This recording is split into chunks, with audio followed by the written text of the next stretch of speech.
L'UTMB, c'est 10 000 trailers et près de 25 000 personnes rassemblées au pied du massif du Mont Blanc. Une foule qu'il faut contenir et accompagner.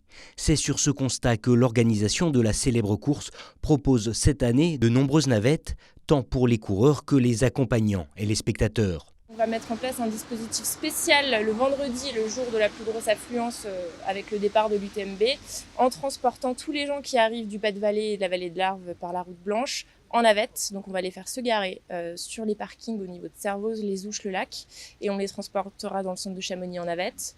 On favorise au maximum aussi les transports urbains, transports en commun pour les remises des dossards. Les remises des dossards, c'est même pas la peine d'essayer de se garer dans Chamonix pour aller récupérer ce dossard, prenez les bus.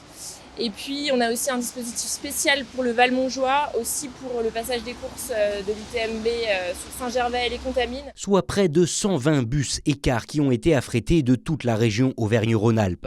De nombreux partenariats ont également été signés, comme avec la Compagnie du Mont Blanc ou la SNCF, pour proposer un maximum de possibilités aux spectateurs.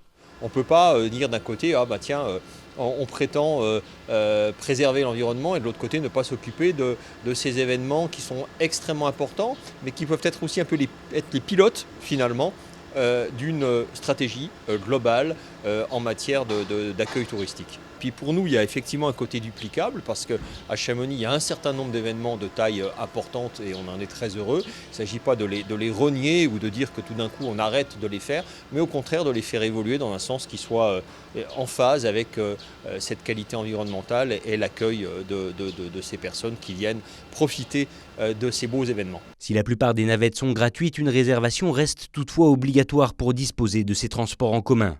Une nouveauté qui assure donc à la grande course une ambition éco-responsable portée par tous les acteurs du territoire, public comme privé.